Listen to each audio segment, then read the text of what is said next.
G'day, this is my lighthouse grinder. It is another theme on the grinders that use the crush grind mechanism. Some of you will already have seen the plans for this on my website, uturn.tv.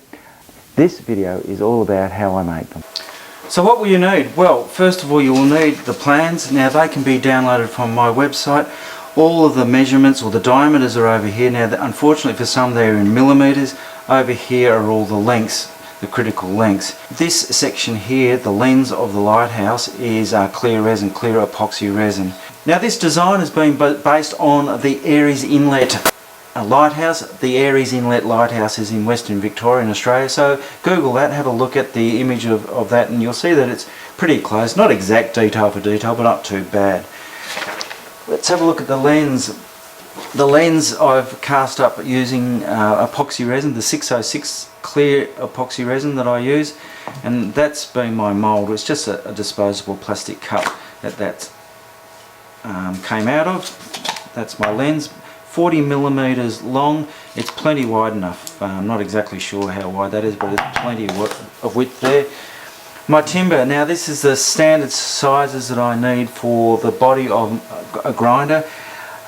This is plenty big enough. Usually I start off with about 3-inch square by 10 inches long, so 75 mil by 250 long.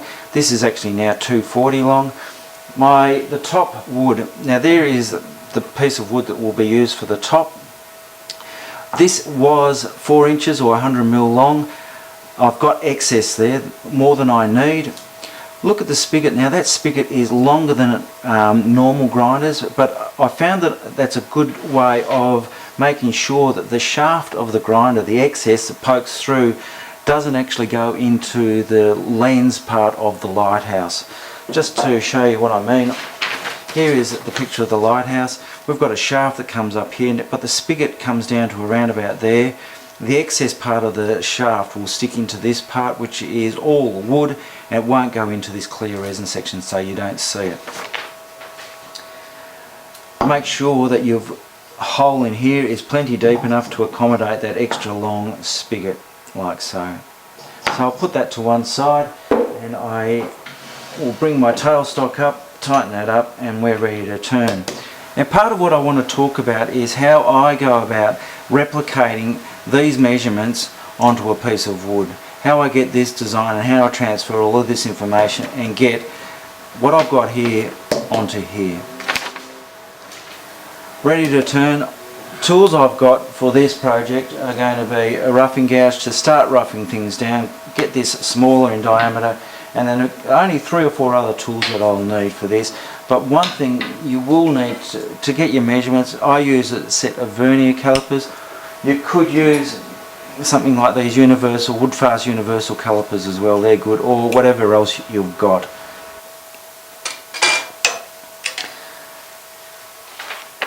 The overall length is, we can see for the body, is 240 mil. So from this point here to the top there is the body. So the body finishes at that point there, and that's 240 millimeters long. So I need to turn this shape, this step down, that curve. That curve actually flows through that bead and out the other side. A little bit tricky, but we'll see how we go with that. And then this bead. How do we do that? Well, first of all, what I want to do is get my overall diameter down to about 72, perhaps 73 to allow for a little bit of sanding. 73 millimeters. Let's do that now.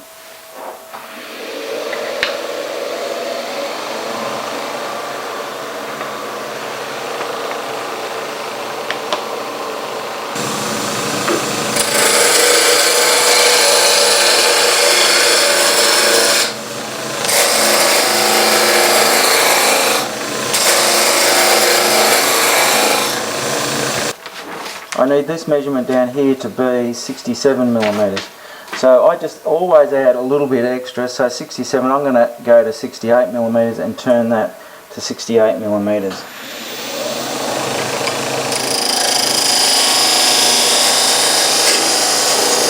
There it is there, and I can get rid of that wood there.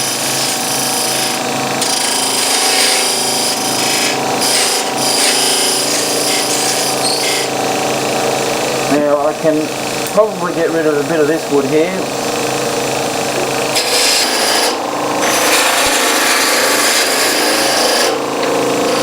And back the other way. And I can take a bit of this wood off too. Because that's my 72mm down there.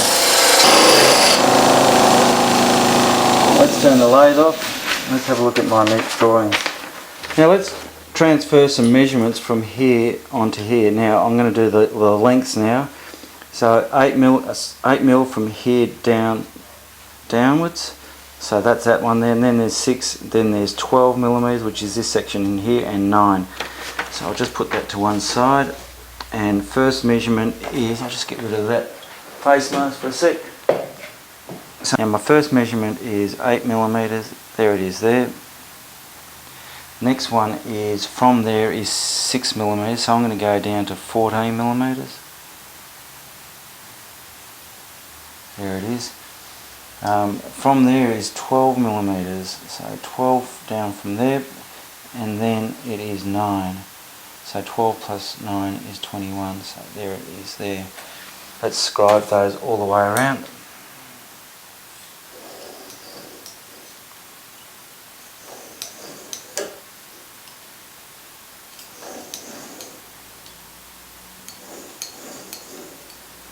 Now they're all the measurements I need. I've got, that's 72 down there. I need to do nothing more with that. Then there's a bead, then there's a little bit of a half cove there, and 2 steps in here. So I'm going to work from this end downwards that way, and I'm going to get this diameter first. Now basically when I turn or trying to do replicas or do more than one of anything, when I'm trying to follow a plan, I convert everything into square sections like this, or rectangular sections like that. So this will get converted into a rectangular section first, similar to this one here. The next diameter down, this one here, is 62mm. So let's add a millimetre onto my verniers, so that's 63, and we'll turn that. We'll get our tool rest a bit closer, and 62mm from here.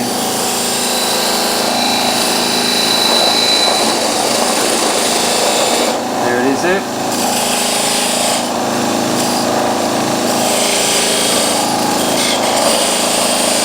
That's 62mm plus a little bit.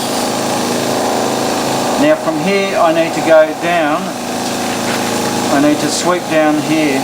So it's this measurement down here, 47mm is the one that I'm concerning myself with. Now I'm going to go to 49mm just to allow for a little bit of the curve there. 49mm.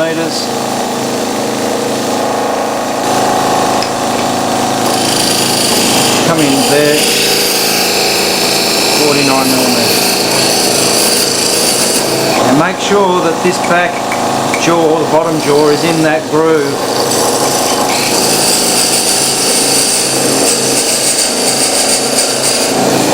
Now what I might do here is just clear a bit of this wood away so that the verniers will get in down there.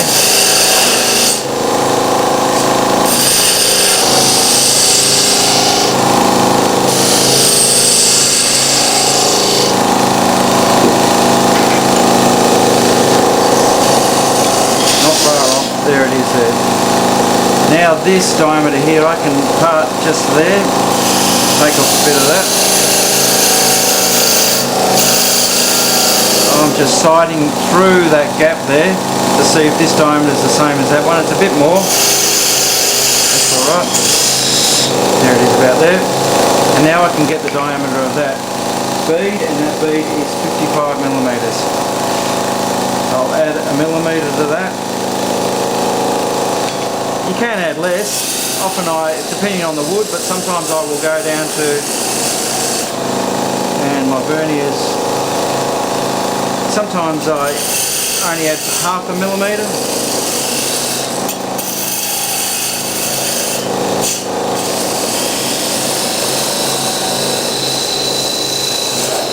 There it is.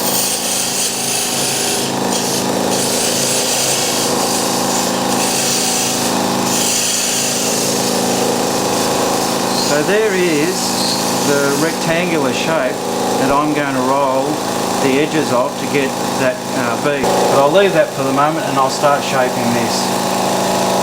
Need to put my face mask back on.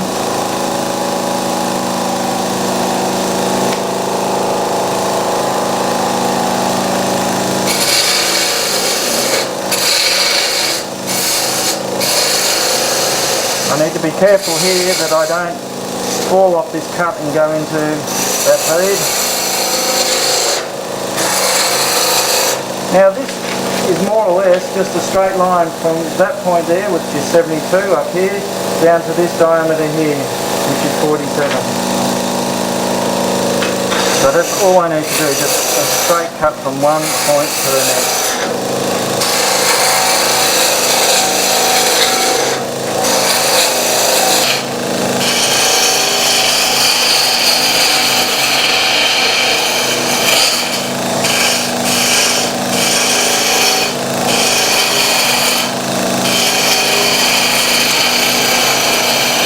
I'm finding it difficult to get into there with the rocking gouge or the spindle gouge, and I'm just going to use this as a scraper to tidy that up.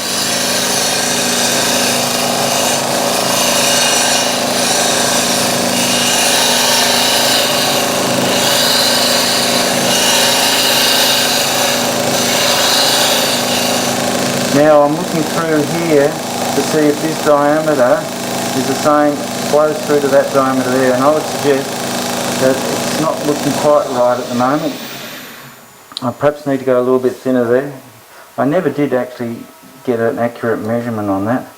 That there is more like 50 mils, so I need to be more further or closer to 47, so I'm going to go 47 and a half, and there we go. So that's the diameter I need to cut down to. That's a slightly rounded skew chisel. Good for this sort of job on a harder timber.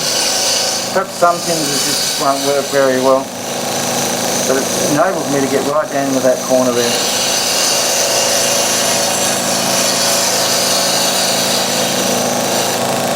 Now I've got to try and blend this curve into this, and it makes it look as though this has been added on later on. I'm going to drop my tool rest a little bit. And what I've got to be very careful about is I don't catch this edge on that wood there. And that's going to be a little bit difficult with this tool. Now, a simple way to roll these beads is just use your skew chisel as a scraper, go in at about 45 that way, 45, take an edge off there, and then just start rounding over.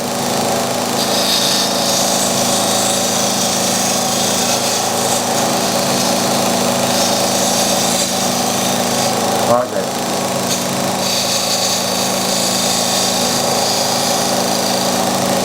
That'll do me. Just a little bit more.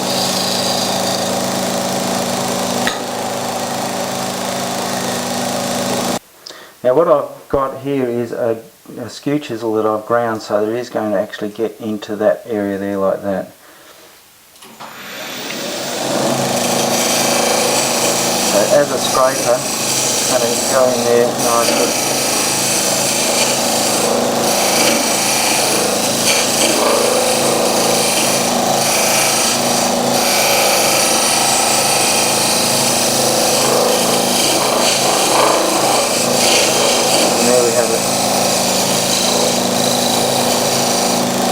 Sometimes you do need a grind tool to get, or to make your cut, your shape easy to achieve. So ready to sand, and you don't need to watch that. We'll come back later on when this is sanded and we'll start on the top section of my lighthouse.